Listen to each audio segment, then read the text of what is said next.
Bismillahirrahmanirrahim. Assalamualaikum warahmatullahi wabarakatuh. Sahabat yang beriman, setiap yang bernyawa akan mengalami kematian. Hal ini merupakan takdir yang sudah ditetapkan oleh Allah Subhanahu wa Ta'ala. Menjelang ajal menjemput, manusia akan mengalami syakaratul maut. Peristiwa ini merupakan saat yang amat menyakitkan. Ada siksaan yang teramat sangat pedih. Lalu seperti apa siksaan itu? Dan seperti apa syakaratul maut orang yang bertakwa maupun orang yang zalim? Orang yang mengalami peristiwa syakaratul maut akan mengalami hal yang pedih. Pedihnya peristiwa syakaratul maut seperti halnya tertusuk 300 pedang. Hal ini sebagaimana sabda Rasulullah SAW. Syakaratul maut itu sakitnya sama dengan tusukan 300 pedang. Hadis riwayat Tirmizi. Kematian merupakan sesuatu yang tak bisa dihindarkan. Setiap yang bernyawa, meskipun bersembunyi di balik dinding tembok yang kokoh, tetap tidak akan bisa lolos dari kematian yang datangnya bisa kapan saja. Mengenai kematian, Rasulullah SAW bersabda, kematian yang paling ringan ibarat sebatang pohon penuh dengan duri yang menancap di selembar kain sutra. Apakah batang pohon duri itu dapat diambil tanpa membawa serta kain sutra yang tersobek? Hadis riwayat Bukhari. Imam Ghazali berpendapat mengenai hadis tersebut. Syakaratul maut merupakan ibarat pohon yang penuh duri dimasukkan ke dalam perut seseorang dan kemudian ditarik dengan sekuat-kuatnya hingga membawa apa yang tersangkut padanya dan meninggalkan apa yang tersisa. Sakaratul maut memang merupakan sebuah peristiwa yang mengerikan dan menyakitkan. Namun untuk seseorang yang beriman akan dimudahkan ketika mengalami peristiwa syakaratul maut. Malaikat maut akan mencabut nyawanya dengan baik dan menggembirakan. Rasulullah SAW bersabda, seorang hamba mukmin jika telah berpisah dengan dunia untuk menyongsong akhirat, maka malaikat akan mendatanginya dari langit dengan wajah putih. Rona muka mereka layaknya sinar matahari. Mereka membawa kain kafan dari surga serta hanut atau wewangian dari surga. Mereka duduk di sampingnya sejauh mata memandang. Berikutnya malaikat maut hadir dan duduk di dekat kepalanya sembari berkata, wahai jiwa yang baik, jiwa yang tenang, keluarlah menuju ampunan Allah dan keridhoannya. Keluar bagaikan cucuran air dari kantung kulit. Hadis riwayat Ahmad. Allah Subhanahu wa Ta'ala berfirman, yaitu orang-orang yang diwafatkan dalam keadaan baik oleh para malaikat dengan mengatakan kepada mereka, salamun alaikum, keselamatan sejahtera bagimu, masuklah ke dalam surga itu disebabkan apa yang telah kamu kerjakan. Quran Surat An-Nahl ayat 32. Sebaliknya, syakaratul maut bagi orang yang zalim akan begitu sangat menyakitkan. Rohnya akan keluar dengan susah payah, sementara malaikat maut akan mencabutnya dengan paksa. Hal ini sebagaimana yang dijelaskan dalam Al-Quran.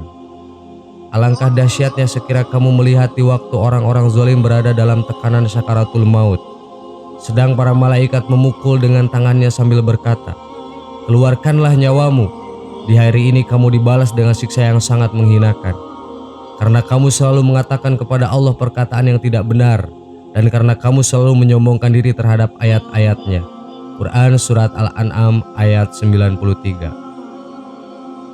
Malaikat maut bukan hanya memukul tangan mereka saja pada saat mengalami syakaratul maut, akan tetapi malaikat maut juga memukul bagian tubuh lainnya yang membuat mereka semakin tersiksa.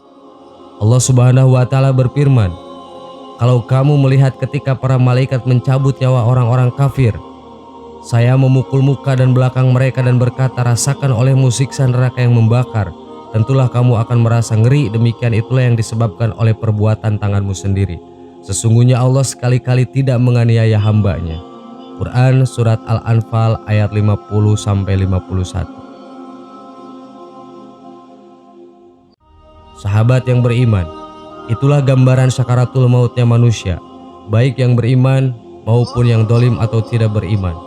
Semoga kita senantiasa beriman dan bertakwa kepada Allah, agar Allah Subhanahu wa Ta'ala meringankan syakaratul mautnya kita. Amin. Wallahu a'lam.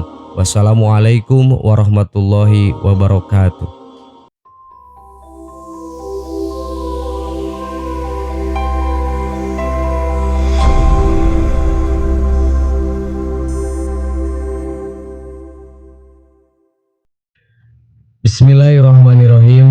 Assalamualaikum warahmatullahi wabarakatuh.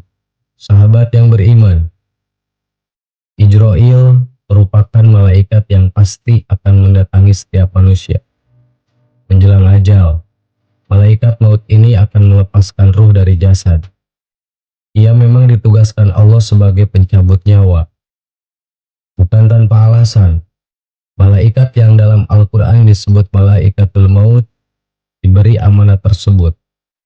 Ada serangkaian kisah yang akhirnya membuat Ijroil terpilih menjadi malaikat pencabut nyawa. Ini berawal ketika Allah Subhanahu wa Ta'ala memerintahkan Ijroil bersama malaikat Jibril, Israfil, dan Mikail untuk mengambil tanah ke bumi dalam proses penciptaan Adam alaihissalam. Dalam sebuah hadis muktabar yang dinukil dari Imam Ja'far As-Shadiq, disebutkan bahwa sebelum menciptakan Adam dari tanah, Allah Subhanahu wa Ta'ala terlebih memberi kabar terhadap bumi bahwa Dia akan mengambil tanah di sana. Hei bumi, aku akan ciptakan manusia dari saripatimu. Sebagian mereka ada yang taat kepadaku dan sebagian lainnya durhaka kepadaku. Siapa yang taat kepadaku, maka akan aku masukkan dia ke dalam sorgaku. Dan siapa yang durhaka kepadaku, akan aku masukkan dia ke dalam nerakaku. Allah Subhanahu wa Ta'ala kemudian mengutus malaikat Jibril untuk mengambil tanah ke bumi. Namun sebelum sempat mengambilnya, bumi memberikan pertanyaan kepada Jibril terkait tujuan Allah mengambil tanah di bumi. Malaikat Jibril kemudian memberi jawaban sebagai berikut. Karena Allah akan memerintahkan Adam alaihissalam dan keturunannya untuk menyembahnya. Setiap yang taat di antara mereka akan berada dalam naungan rahmatnya dan dipersilahkan masuk ke surga. Sementara Dia akan menyiksa siapa saja di antara mereka yang menentangnya dan tidak taat kepadanya di dalam penjara jahanamnya untuk selama-lamanya. Ketika mendengar jawaban Jibril, bumi pun memelas dan bersumpah dengan nama Allah bahwa ia tidak sanggup menanggung beban manusia di bumi. Demi Allah, aku berlindung kepadamu dari utusanmu, agar engkau tidak mengambil sebagian dari kami jika nantinya akan menjadi penghuni neraka. Mendengar sumpah tersebut, Jibril tidak mengambil apapun dari bumi, lalu kembali kepada Allah dan menceritakan alasan bumi yang bersumpah dengan keagungan Allah bahwa Dia tidak memiliki kesanggupan untuk menanggung azabnya. Allah lantas mengutus dua malaikat sekaligus, yakni Mikail dan Israfil untuk turun ke bumi mengambil tanah. Lagi-lagi, bumi melakukan hal serupa dengan bersumpah membawa nama Allah. Kedua malaikat ini pun lalu kembali kepada Allah tanpa membawa sedikit pun tanah sama seperti Jibril. Lalu Allah memerintahkan malaikat Ijroil untuk mengambil tanah itu. Namun Ijroil berbeda dengan tiga malaikat lainnya.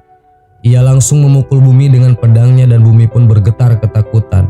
Lantas malaikat Ijroil mencabutnya segenggam. Meski bumi sudah bersumpah atas nama Allah, namun ia tetap mengambil tanah seraya berkata, "Aku takut menyalahi atau melanggar perintah Allah. Aku sama sekali tak melanggar perintah Tuhanku, walau dengan segala perendahan dirimu." Ketika Ijroil mengambil paksa atau mencabut sebagian dari bumi, bumi pun menangis merasa kehilangan. Kemudian tanah itu dibawa menghadap Allah. Lalu Allah berfirman kepada Ijroil, "Mengapa engkau tidak mengikuti sumpahnya bumi?" Jawab Ijroil, "Perintahmu lebih aku ikuti dan aku takuti daripada sumpahnya." Kemudian Allah berfirman, "Engkaulah malaikat pencabut nyawa, malakul maut." Kemudian Allah memberikan penghargaan kepadanya atas hal tersebut.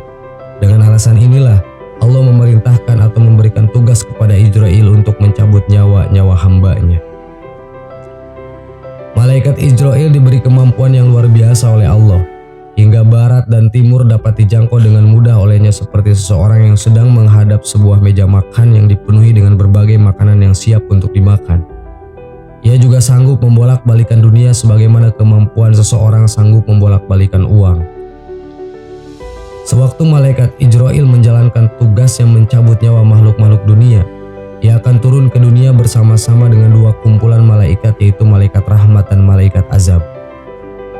Menurut kisah Kabir Akbar, malaikat maut tidak mengetahui kapan tiap-tiap makhluk yang akan mati. Dikatakan olehnya Allah telah menciptakan sebuah pohon Sidratul Muntaha di bawah aras yang mana jumlah daunnya sama banyak dengan bilangan makhluk yang Allah ciptakan.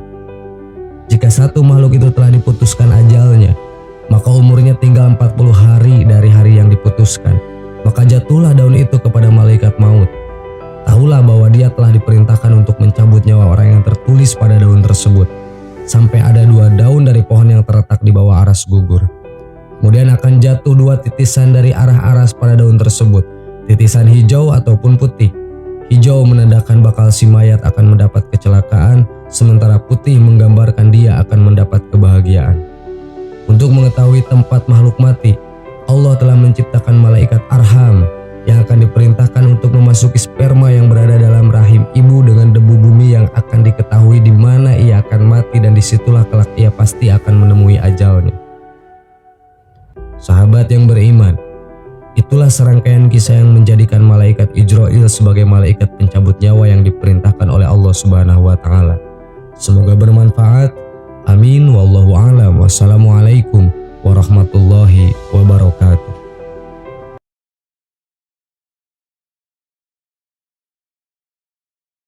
Bismillahirrahmanirrahim. Assalamualaikum warahmatullahi wabarakatuh. Sahabat yang beriman, malaikat merupakan makhluk ciptaan Allah Subhanahu wa taala yang suci dan terhindar dari segala perbuatan dosa. Dan salah satu malaikat yang erat kaitannya dengan kehidupan umat manusia adalah malaikat maut. Sebab malaikat maut bertugas untuk mencabut nyawa setiap manusia yang telah tiba ajalnya. Sehingga apabila malaikat maut telah menjalankan tugasnya, maka hal tersebut menjadi tanda berakhirnya kehidupan umat manusia di dunia ini. Dan di antara banyaknya nyawa yang telah dicabut oleh malaikat maut, ternyata ada seorang wanita yang membuat malaikat maut menangis saat mencabut nyawanya. Sebagaimana diceritakan dalam kitab Tadhkirah oleh Imam Qurtubi, bahwa malaikat maut menangis saat mencabut nyawa seorang wanita.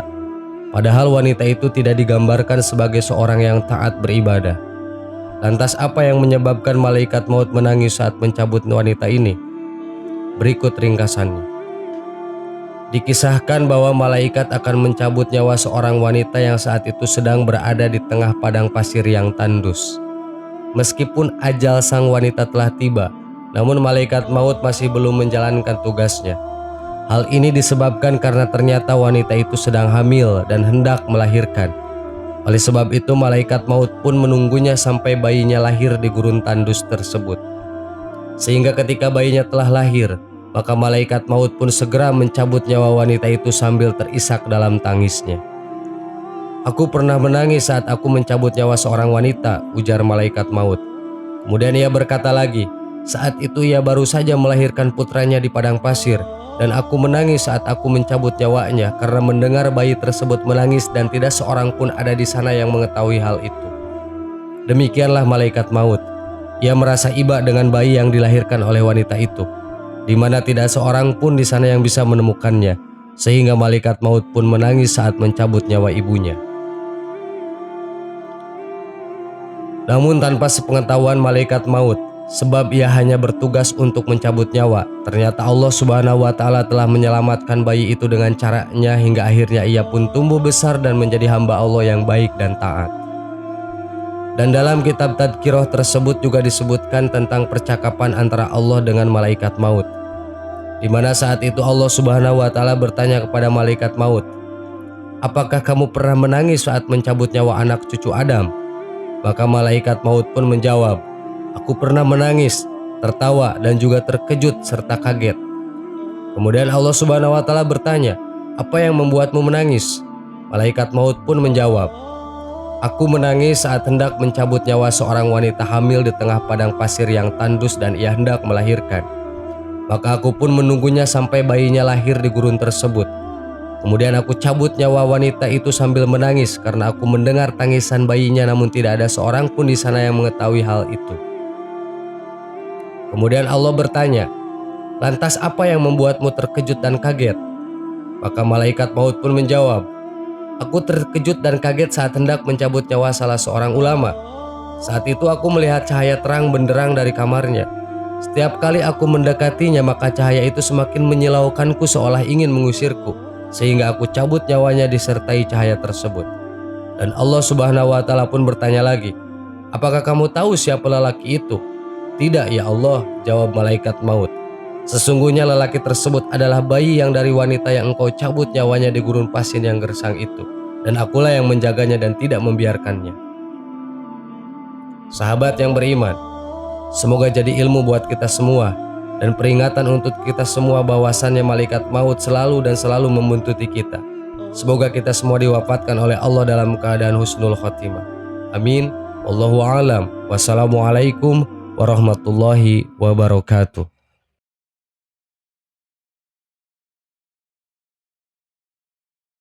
Bismillahirrahmanirrahim. Assalamualaikum warahmatullahi wabarakatuh. Sahabat yang beriman, kematian pasti akan datang kepada tiap makhluk yang bernyawa. Dalam Islam, malaikat yang bertugas untuk mencabut nyawa seluruh makhluk hidup ciptaan Allah Subhanahu wa Ta'ala adalah malaikat Ijrail. Tentunya malaikat Ijrail punya cara bagaimana mencabut nyawa manusia, tergantung dari amal perbuatan semasa hidupnya. Namun baik buruknya amal seseorang, peristiwa terpisahnya nyawa dengan raga tetap teramat menyakitkan.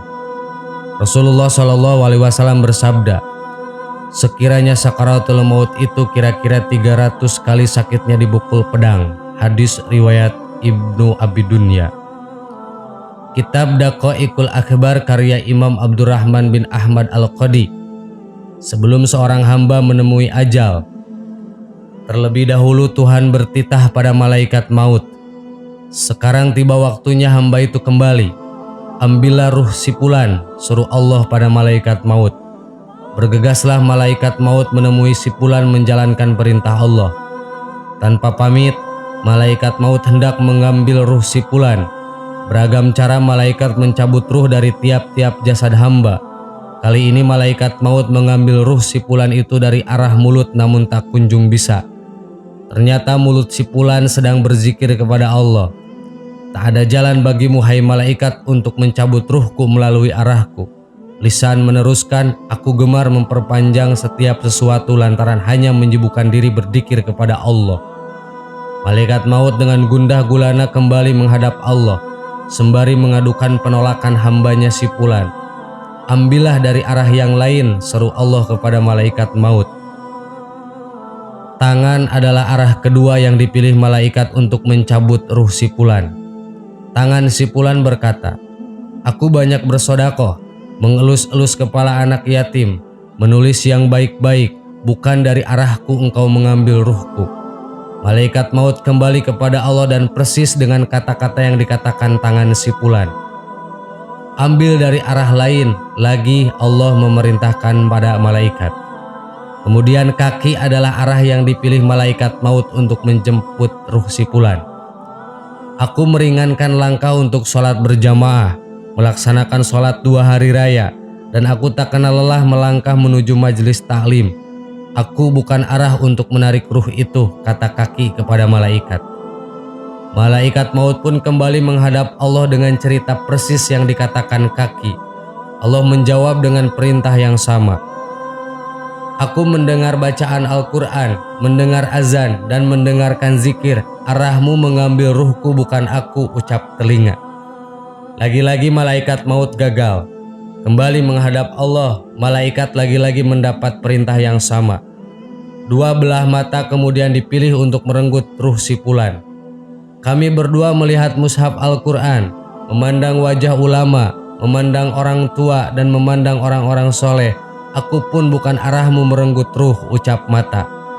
Malaikat maut kembali berpaling. Arah mana lagi yang dapat ia jalani untuk mencabut nyawa si fulan ini?